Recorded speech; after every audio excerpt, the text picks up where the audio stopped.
Bienvenue. J'espère que vous avez eu un bon pause et là vous êtes prêts pour un peu plus d'informations.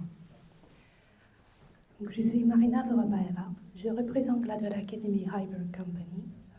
Aujourd'hui, on va parler avec vous d'un sujet qui peut-être n'est pas très commun. C'est vraiment le coaching agile, mais pour les équipes qui ne font pas le développement de logiciels, mais plutôt pour les équipes qui font le développement des objets physiques.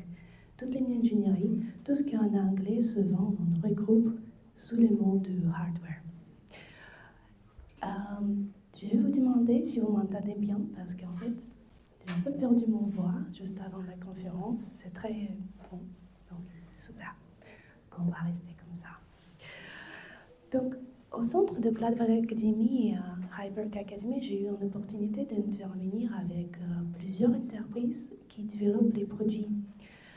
Les produits qui combinent souvent, en fait, d'une partie de hardware, des objets physiques qu'on touche, qu'on utilise, et de l'autre côté aussi, une partie de logiciel. Et donc, le produit a plusieurs composants et on doit réussir vraiment d'amener ce produit dans toute sa complexité et dans toute sa totalité.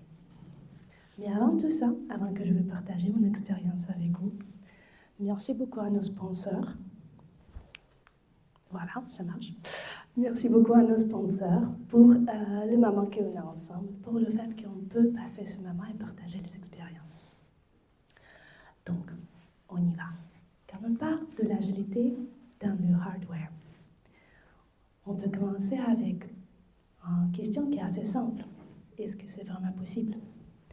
Est-ce qu'on peut utiliser la méthode agile pour les produits physiques avec les équipes qui font de l'ingénierie?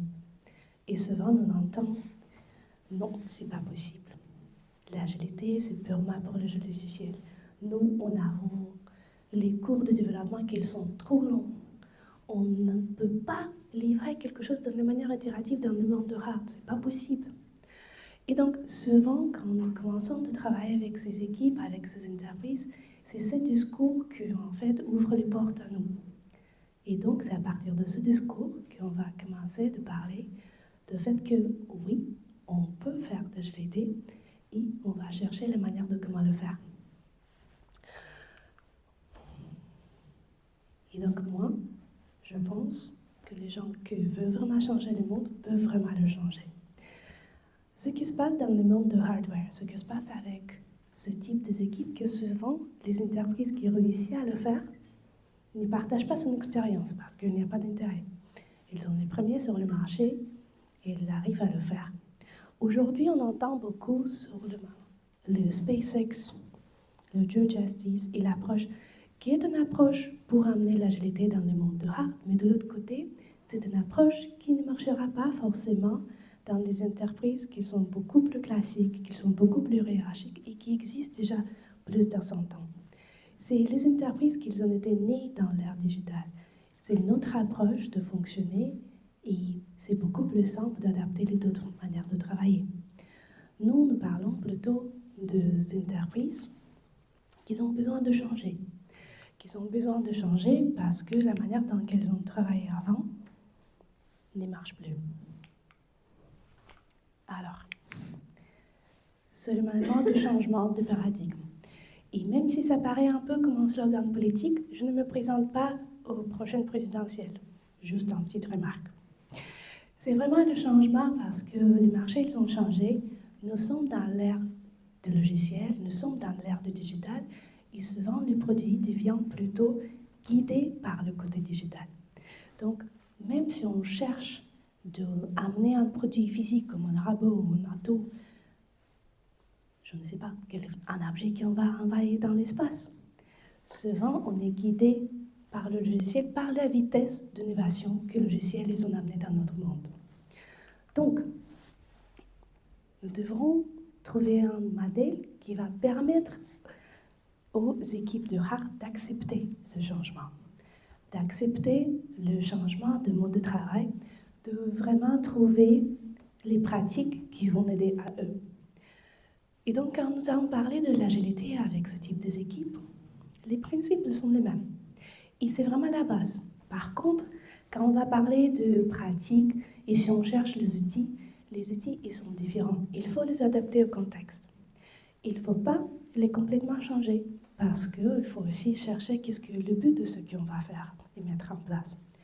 Mais souvent, le travail avec ce type d'équipe, c'est vraiment commence par comprendre qu'est-ce que c'est l'agilité et pourquoi nous amenons cette agilité au centre des équipes. Souvent, quand je fais cette intervention avec les équipes de Hart, qui sont déjà un peu écartées par leurs collègues, parce qu'ils disent que oui, nous, on développe le logiciel, nous avons une dépendance sur eux, et par contre, on n'arrive pas du tout à avoir quelque chose qui va nous permettre d'avancer.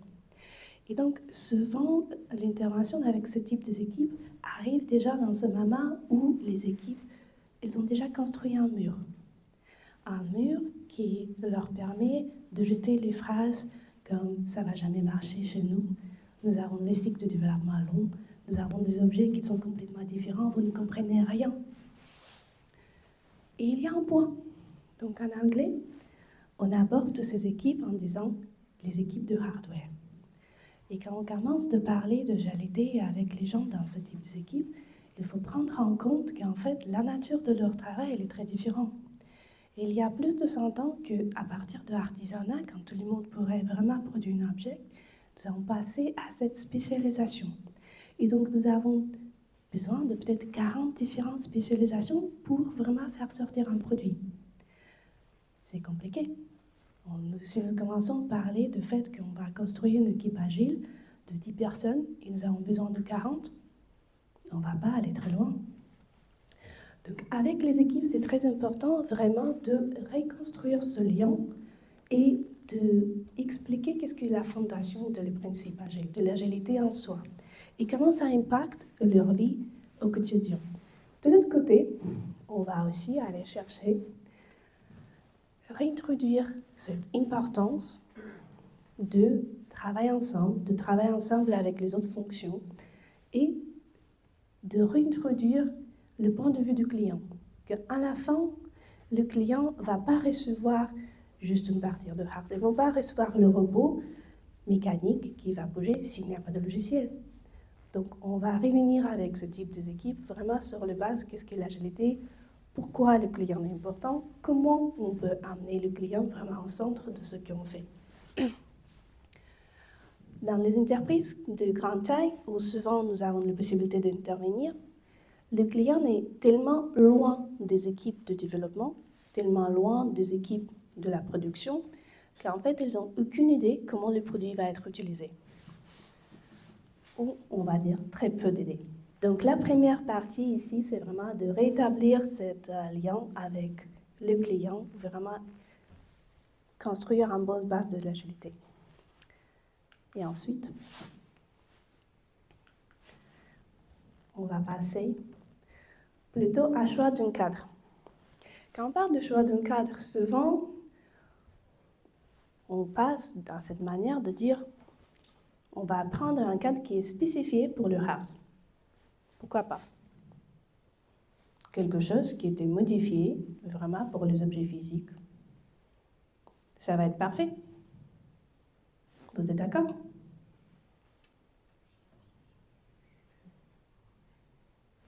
Et finalement, non, ça ne va pas marcher.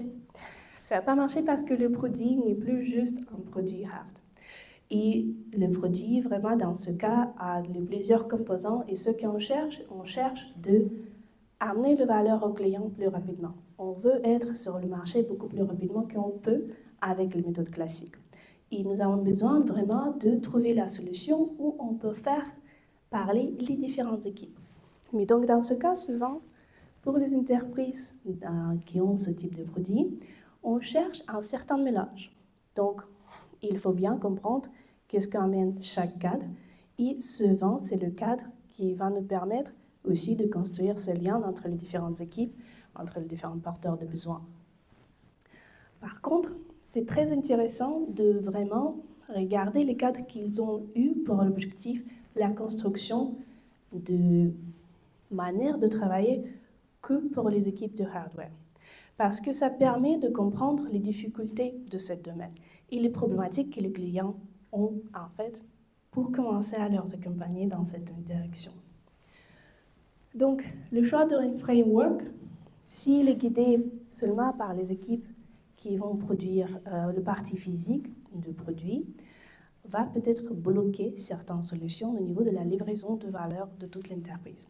Donc, on va retomber sur vraiment analyse de notre chaîne de valeur et de qu'est-ce qu'on peut faire. Et faire le choix de cadre qui va permettre de vraiment transformer la manière dans laquelle on travaille.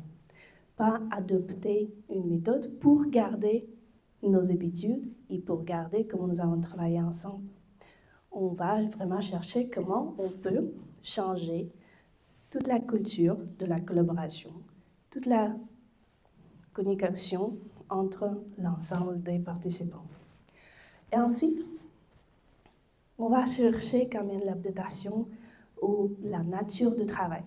Quand on va chercher l'adaptation à la nature de travail des équipes, on va passer un peu plus vers les pratiques. Donc, quand on parle des pratiques des outils, c'est simple de venir avec un boîte d'outils aux équipes et dire on va faire de la nouvelle manière. Et souvent, ce que nous avons trouvé les équipes avec backlog qui sont trop longs, ils ne vont jamais terminer. Avec les user stories qu'ils n'ont jamais adaptés en fait à la nature de leur travail.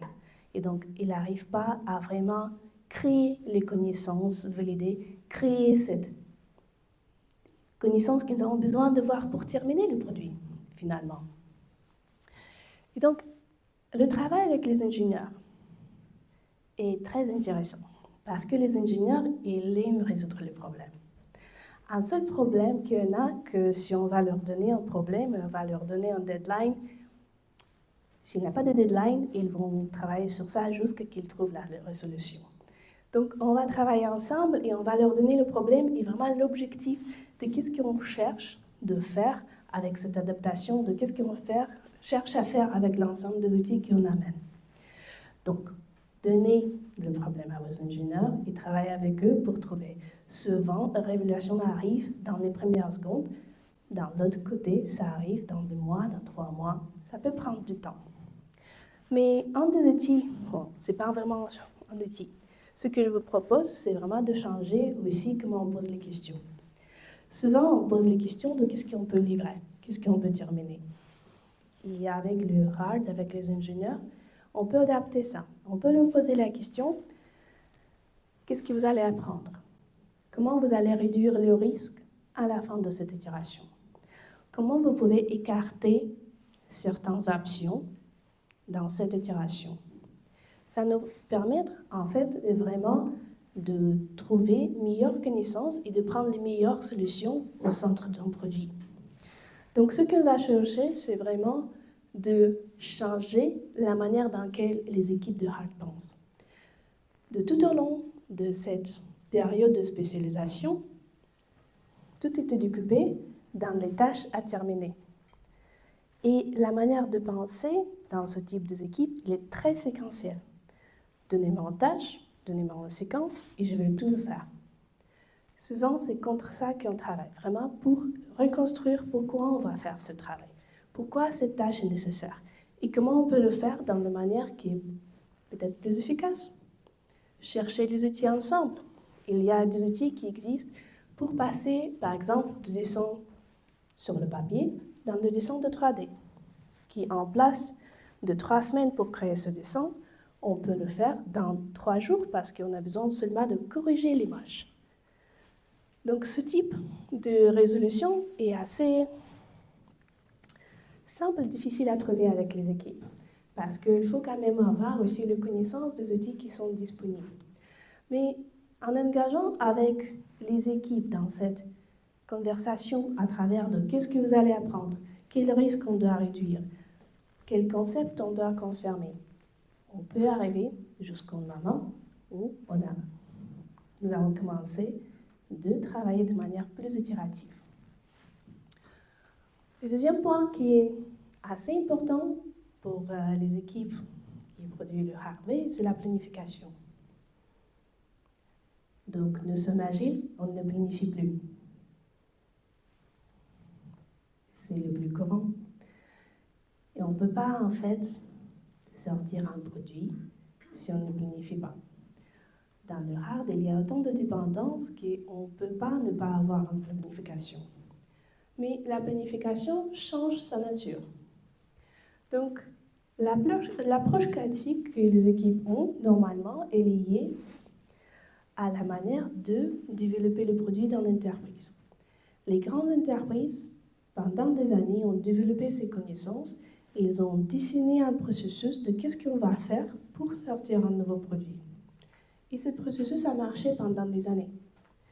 Donc, beaucoup de gens dans les entreprises, ils ont confiance dans ce processus, comment on va en fait décider quel produit on va sortir, comment on va le faire et dans toutes les étapes par lesquelles on va passer.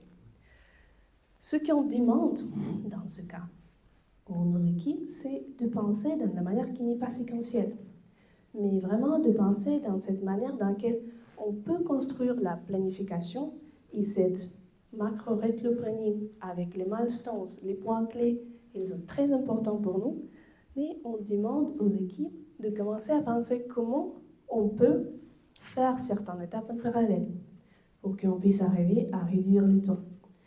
Est-ce que toutes les étapes dans notre plan de création de produits sont toujours pertinentes? Ou est-ce que nous avons besoin peut-être de réévaluer certaines?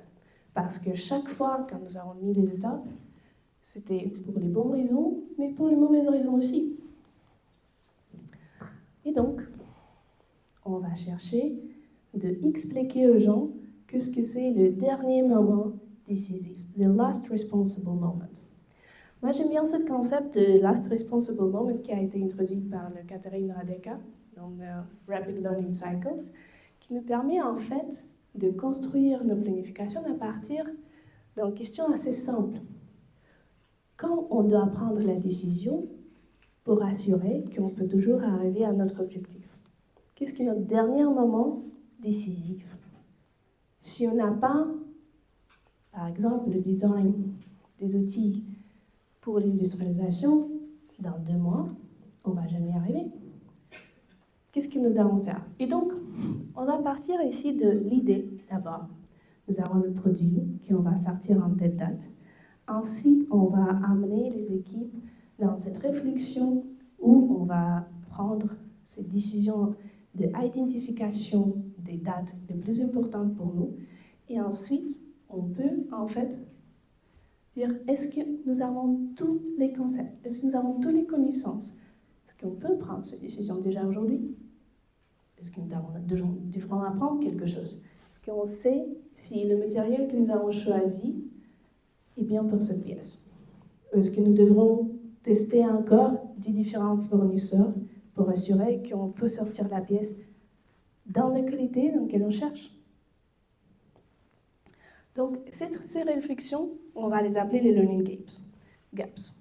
Donc, les learning gaps, dans ce cas, vont être vraiment les guides pour nous, pour décider qu'est-ce que nous devrons faire.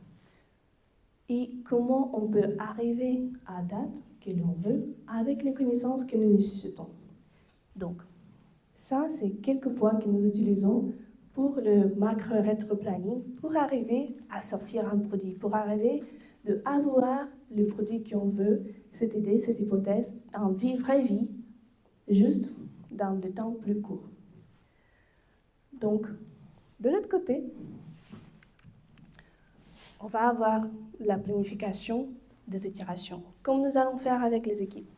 Donc, la planification des itérations va être plutôt déjà déclinée dans les différentes actions. Les actions, nous pourrons décrire au centre de user stories, si on veut, ou nous pourrons les décrire plutôt comme des stories techniques, assez simples, en certaines explorations que nous devrons faire. Nous devrons faire un stress test, nous devrons faire un flammable test. Ça dépend vraiment de ce qu'on cherche. Donc, pour les équipes qui travaillent avec le hardware et qui souvent travaillent aussi avec le soft, la planification reste très importante. Et dans ce cas, ce qu'on cherche, c'est d'amener l'agilité, mais à travers le découpage de besoins, le découpage qui est très différent de l'approche classique de découpage dans l'ingénierie, et de l'autre côté aussi de mettre ces points les milestones de synchronisation pour les certaines dates. Donc quand on parle de les moments de prise de décision, ça peut être aussi un test avec le logiciel. Juste la première version de notre robot et on va tester si on peut en fait faire monter cette machine en certaines inclinaisons. Ensuite, un point très important qui est souvent touché, c'est l'architecture. Architecture du produit, dans ce cas, quand nous parlons du hard, on va parler de la modularité. La modularité, dans ce cas, sur cette image-là, vous avez une grande machine qui a plusieurs composants et dans cette machine, on peut remplacer les versions de composants un pour un. C'est-à-dire qu'on peut bien figer une date de sortie de la nouvelle modèle, mais si certains composants n'ont pas pu évoluer avec la vitesse avec laquelle nous avons cherché de vraiment leur faire évoluer, nous avons toujours la possibilité de livrer le produit. Donc nous parlons ici bien sûr de l'évolution d'un produit qui existe déjà. Si nous sommes en train de développer un nouveau produit de zéro, on n'a pas forcément cette possibilité d'utiliser les composants qui sont plus vieux. Mais de l'autre côté, ici on parle plutôt de cette possibilité de connecter les différents composants à travers des API, à travers différentes connexions, et donc, c'est-à-dire qu'on peut les remplacer. On peut d'abord acheter un composant et ensuite développer un autre. On peut le remplacer et toujours avoir un modèle. Donc, quand on parle de l'architecture dans le hard, souvent, pour les ingénieurs des interfaces qui ont déjà une bonne histoire de 100 ans, 200 ans, ils n'ont pas l'habitude de faire ça. Parce que souvent, le produit n'était pas du tout prévu d'être changé. Et il était prévu d'être sorti une fois. C'était une tâche de créer quelque chose. Et c'est ça que les ingénieurs ont fait. Ils n'ont pas cherché d'avoir cette possibilité de s'adapter, d'apprendre, de vraiment intégrer toutes les nouvelles connaissances qu'on peut avoir tout au long de la vie du produit, qui crée un coût de changement qui est très élevé. Et donc, si on veut acquérir un nouveau marché, il y a juste une nouvelle réglementation, il était à portée de vraiment redévelopper le produit depuis le début. Donc, ce qu'on cherche avec l'architecture, c'est d'inclure cette possibilité de changement pour inclure le futur possible qui peut-être aujourd'hui on ne le voit pas. D'un côté, mais de l'autre côté aussi, de donner plus de la liberté de changer. Et donc, quand on passe à cette moment dans l'expression de besoin, c'est aussi un grand changement pour les équipes. Parce qu'avant, dans le modèle plus classique industriel, ceux qui le reçoivent, c'est les tâches très exactes. On veut ça, ça, ça et ça. Et donc, comme dans toutes les équipes, le champ des idées, le champ de qu'est-ce qu'on peut faire, il est vraiment très, très limité. Donc, on veut changer l'approche dans l'expression de besoin pour mieux expliquer le pourquoi. Pourquoi on demande ce qu'on demande? Et est-ce que l'équipe, ils ont des idées de comment on pourrait le faire mieux? Donc, c'est vraiment une idée de un peu changer l'approche à découpage des besoins, mais aussi à la manière dans laquelle ils sont communiqués aux équipes.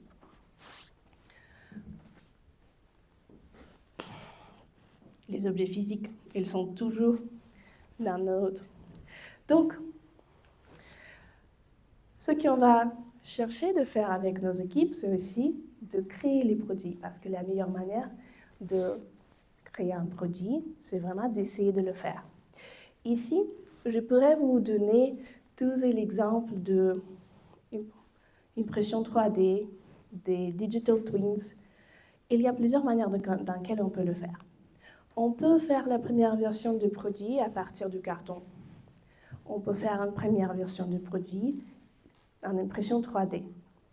Actuellement, Ariane Group imprime certaines parties de leur produit, pas en production, mais pour tester les limites, pour vraiment explorer. Et donc, ça nous permet aussi de passer à cette exploration de produits plus rapide. Est-ce que pour chaque produit, le Digital Twin va nous permettre de faire tout ce qu'on veut? Peut-être non. Est-ce que pour chaque produit, on peut justifier le coût de la création? de Digital Twin. Peut-être non aussi. Mais pour certains, oui. Et donc, il faut revenir à cette exploration avec les équipes au niveau de qu'est-ce qu'on peut faire, qu'est-ce qui va être les meilleures solutions, quels critères on doit vraiment valider pour acquérir ces connaissances. Et ici, c'est important aussi de connecter avec les entreprises, en fait, de qu'est-ce qu'on cherche, parce que ça va définir quel outil on peut donner à nos équipes pour assurer qu'ils peuvent déjà explorer, qu'ils peuvent déjà faire quelque chose. Souvent, en absence de budget, on va dire on va juste utiliser les anciennes modèles et on va essayer de construire quelque chose de ce qu'il y en a, de do it yourself, et ensuite tester dans de nouveaux modèles de produits.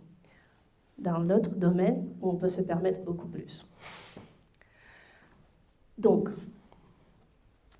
ça, c'est les 3 points les plus importants que je trouve quand nous travaillons avec les équipes de hardware. D'un côté, nous devrons construire vraiment une belle base au niveau de l'agilité pour leur expliquer pourquoi, qu'est-ce qu'on veut, pourquoi on va remettre le client vraiment au centre de notre produit. Ensuite, le choix du cadre de travail qu'on va choisir va être guidé plutôt par l'entreprise, mais avec l'ajustement de mode de travail des équipes de hardware. Et quand nous parlons de ce point-là, ce que je voulais vraiment souligner ici, c'est le fait que nous sommes contre tout le système éducatif par lequel les ingénieurs ils ont passé. Ils n'ont pas cette manière forcément d'explorer parce que la curiosité, elle est là, mais de l'autre côté, il y a aussi toutes les limites de toutes les matières qu'il faut apprendre. Donc les ingénieurs cherchent vraiment à voir la solution qui est complètement calculée, qui est complètement vraie, avant qu'on va passer en action d'un côté. Puis de l'autre côté, vraiment d'explorer le problème, de toucher cette solution. Donc il faut que nous trouverons cette manière de connecter les deux et d'aider aussi à l'ingénieur de passer vraiment à la prochaine étape, à cette nouvelle mode de fonctionnement dans des économies qui sont complètement différentes. Alors, avant que je pense ensuite, est-ce que vous avez des questions? Il y a toujours une question qu'on doit poser avant de passer à l'agilité. Est-ce qu'on a vraiment besoin de mettre en place un framework ou une méthodologie agile pour développer ce produit dans une entreprise ou pas? Du coup, comment on fait dans cette étape? Souvent, quand nous parlons avec les équipes, en fait, on explique ce que c'est l'agilité.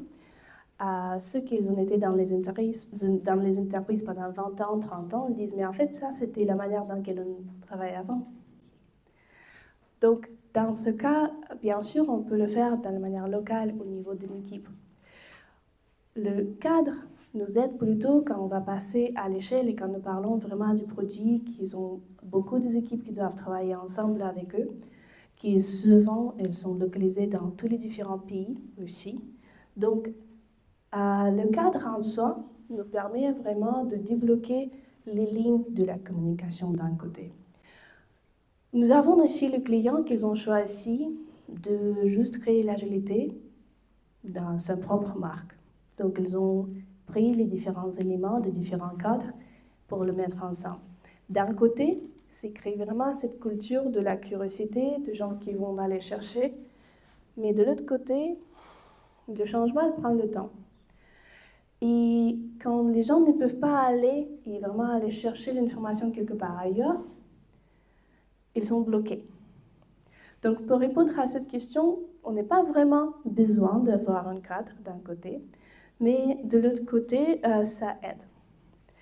Mais aussi, quand je fais la référence ici au cadre, je fais la référence au fait de toutes les discussions qu'on a au niveau de la durée d'itération. Ce que nous avons souvent aussi. En fait, est-ce que toutes les itérations elles doivent être pareilles? Est-ce qu'on va vraiment mettre le cadence en place? Ou est-ce qu'on va modifier tout pour plutôt mettre ça à notre sauce dans la manière dans laquelle ça va fonctionner pour nous? Donc, dans ce cas, ce choix plutôt global, ça permet d'aider à résoudre ce type de problématique. Est-ce que ça répond à la question? C'est à vous. Une question, on parle d'itération, on crée du hardware, mais pourquoi ne pas faire du Kanban et du Future tout simplement? On s'affranchit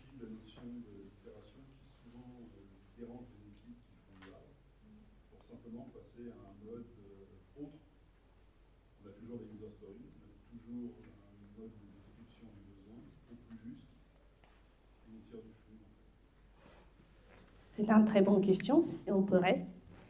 Souvent, c'est la question de dépendance avec les différentes équipes. Et en fait, le point d'intégration que nous avons besoin de voir pour de-risquer et pour vraiment réussir à la fin l'intégration et pour pousser l'apprentissage le plus tôt possible. En fait, ça crée un levier qui nous permet de guider la manière de penser des équipes pour assurer qu'on peut avoir ce point d'intégration et qu'on peut apprendre le plus tôt possible. Avec plaisir. Est-ce qu'il y a d'autres questions?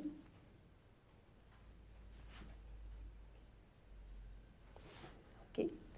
S'il n'y a pas d'autres questions, je vais passer un peu plus en annonce. Voilà. Si vous n'avez rien à faire ce vendredi, nous serons ravis de vous voir en Munich dans notre événement qui va vous présenter vraiment les cas de nos clients et certains d'autres entreprises qui ne sont pas forcément nos clients. Ça vous permet aussi de venir à Munich juste avant en fait, qui est très important, qui commence samedi. Je ne vais pas faire la promotion. Et de l'autre côté, ce que je vous propose, c'est vraiment de répondre à vos questions. Et donc, dans ce cas, si vous voulez, vous pouvez scanner ce QR code. Et ça, c'est une promesse de partager l'information autour de Hard, de répondre à vos questions, mais aussi de vous inviter à la publication d'un livre qui va sortir en février de l'année qui arrive, qui va partager vraiment les cas pratiques de nos clients, d'autres entreprises qu'ils ont cherché de créer cette agilité dans le monde des produits physiques et d'améliorer la manière de travailler dans ces entreprises.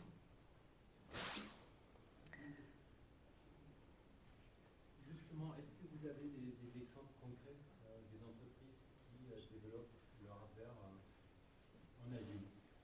Comment ils font? Et quelles expériences ils ont? Oui, les questions que c'est en fait, ces expériences, elles ont tellement varié que moi j'ai eu du mal en fait de le mettre dans ce type de conférence. Parce que dans le hard, il y a beaucoup de variétés. Donc, variété au niveau de quel type de produit nous avons. Est-ce que c'est un produit plutôt comme l'exemple de ASML, où nous avons des grosses machines qui sont plutôt uniques et on produit que quelques-unes dans l'année. Et donc, nos problématiques, elles sont complètement différentes de, par exemple, le MCB de Schneider Electric, qui ont produit par les millions. Et donc, on fait un changement tout le temps. Donc, les entreprises avec qui nous travaillons ont différents types de difficultés. Par exemple, dans l'entreprise qui produit tout ce qui concerne les entrepôts et l'équipement pour les entrepôts et les aéroports, nous avons un équipement qui doit être assez adaptatif aux demandes de nos clients d'un côté. Et donc, historiquement, nous allons produire un équipement qui est vraiment fait client, sur les mesures du client, qui marchait bien jusqu'à un certain moment. Mais aujourd'hui, on va passer plutôt sur le platforming, sur cette idée, où on va dire qu'en fait, on ne peut plus se permettre de faire ça dans cette manière, et on doit aller chercher la solution pour améliorer cette communication. En plus, c'est aussi toujours cette difficulté de software first. Parce que rien, en fait, reste le hard et le digital est en train de manger toute cette partie d'ingénierie, et aussi au niveau, on va dire, l'excellence d'ingénierie. Parce qu'on cherche beaucoup d'excellence d'ingénierie, mais avec le nouveau type de produit, avec le nouveau type de relation avec nos clients, on doit chercher un compromis. Donc c'est pour ça qu'en fait, malheureusement, je n'ai pas pu mettre les exemples ici pour ne pas avoir centaines, on va terminer pas avant ce soir. Je vais donner la possibilité aux autres aussi de partager leur expérience, mais on va partager à travers deux connexions avec vous. Est-ce que vous avez d'autres questions? Moi j'ai une question. Oui. Vous avez présenté en fait tout à l'heure des frameworks et oui. vous avez dit que finalement, vous c'est pas forcément un framework en particulier, etc. Est-ce que vous pouvez nous donner l'exemple de quelque chose que vous avez choisi et comment vous l'avez mis en place concrètement? Oui, avec grand plaisir. Donc, je reviens sur cette partie-là. Donc, souvent, nous travaillons beaucoup avec SAFe. Donc, je veux dire qu'on va dire que SAFe, ça va être notre framework de préférence. Pas pour juste dire que j'ai un label SAFe ou quelque chose comme ça, mais pour en fait les nombres d'outils et les possibilités que les cadres donnent. Donc, dans notre cas, souvent, nos clients adoptent SAFe et en fait, ce qu'on cherche ensuite, c'est vraiment de créer les outils et l'adaptation au niveau de la création de besoins, au niveau de l'adaptation de différentes itérations, mais aussi comment on va intégrer, est-ce qu'on peut, ne peut pas intégrer, et toute cette exploration, ce que j'avais touché au niveau de est-ce que nous devrons aller complètement digital, est-ce que nous devons construire un digital twin, ou est-ce qu'on va aller plutôt dans d'autres types d'exploration, comme on va imprimer les parties et les choses comme ça. Donc, dans ce cas se passer, on va mettre un cadre qui va nous permettre de faire certaines choses au niveau de l'architecture des équipes. On va aller chercher les limites de cadre dans ce point-là. Donc, est-ce que, par exemple, on peut vraiment créer les petites équipes ou est-ce que nous sommes dans des situations où, pour faire un composant, nous avons besoin de 40 personnes? Qu'est-ce qu'on peut faire dans ce cas? On va utiliser le cadre plutôt pour créer les moments de la connexion entre ce type d'équipe et de créer vraiment cet échange qui est nécessaire. De l'autre côté, on peut avoir, par exemple, un client qui a décidé de ne pas choisir un cadre. Ils ont vraiment la création de son cadre à eux. Vous avez peut-être pu entendre aussi l'histoire de Schneider Electric hier, qui parlait plutôt au niveau de le changement culturel, mais au niveau de l'approche, au niveau du choix de cadre, ils sont en train de construire leur propre. Donc, on va tirer les différents éléments aussi au niveau de l'architecture des équipes et comment on va organiser l'ensemble des gens qui doivent travailler ensemble pour créer un produit. Et ensuite, tirer les différents outils qu'on peut pour aider aux équipes de vraiment faire leur planning qui va être assez stable pour qu'on puisse sortir un produit, pour mettre les exercices de découpage de besoins pour qu'ils deviennent vraiment axés sur le pourquoi et sur les valeurs qu'ils vont livrer. Et ensuite, on peut aller chercher les autres éléments si nécessaire. Et donc, dans ce cas, le point de départ il est très différent. Dans un cas, on part avec le cadre SAFe, on va dire c'est comme ça qu'on va construire et on va chercher les limites du SAFe, ce qu'a fait aussi Bosch par exemple. De l'autre côté, nous avons un client qui a décidé de ne pas mettre en cadre, mais de chercher les éléments de différents cadres qui lui permettent de mettre en place certaines choses. Et dans ce cas, on a plus d'espace pour l'expérimentation, ou par exemple, on peut expérimenter aussi avec la durée des itérations, si ça nous permet de toujours avoir le point d'intégration. Est-ce que ça répond à votre question? Oui, j'ai une autre question. Pour l'instant, c'est bon. En fait, ma question, c'est dans le monde du logiciel, donc on peut itérer, incrémenter. Donc on peut améliorer ce qu'on a fait dans l'itération précédente et puis rajouter de nouvelles choses. Ouais. Mais comment est-ce que ça se matérialise, cette partie amélioration et incrémentation dans le hard? Dans le hard, on peut avoir une amélioration qui est limitée. C'est-à-dire, si nous avons une architecture modulaire avec les connexions de différentes parties du produit, ou si les connexions ne changent pas, on peut changer et évoluer vraiment le module en soi. Ça nous permet de voler. Mais on ne peut pas livrer le valeur au client dans les manières incrémentales parce qu'à un certain moment, on va livrer le produit physique. Donc, on ne va pas s'amuser d'aller changer quelque chose chez le client, particulièrement si nous sommes en train de créer, par exemple, les appareils domestiques, quelque chose qu'on va utiliser à la maison. il y a toujours cette partie de les limitations où on va arriver à un certain moment qu'on doit livrer le valeur. Donc ici, c'est les limitations pour le hard qui va rester. Par contre, comme on va passer au monde de software first, aujourd'hui, vous pouvez même avoir une accélération de votre véhicule à travers le soft. Mais vous ne pouvez pas changer les parties du hard. Donc il y a une certaine limite où on va arriver. Ça me pose la question de la construction de la value stream. Est-ce que finalement, les équipes hard et software dans la conception doivent travailler ensemble pour faire le produit qui convient? Et donc du coup, en termes de rapprochement, est-ce qu'il conviendrait, selon vous, de mettre le hardware dans la même chaîne de valeur que le software, ou de séparer les deux? Du point de vue de chaîne de valeur, on va toujours partir du client et du produit.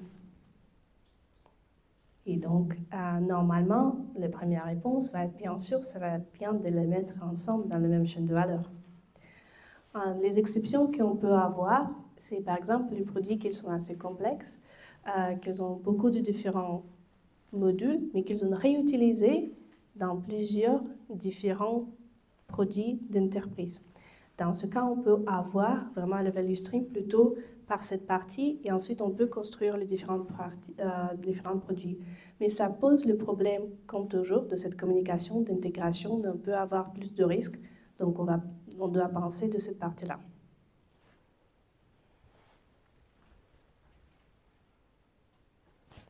Est-ce que vous avez d'autres questions? Mais du coup, si finalement on utilise du logiciel pour simuler du hard, bah là du coup on revient dans le monde du logiciel, c'est du hard finalement. Si on revient dans le monde du logiciel pour simuler le hard, c'est plus de hard.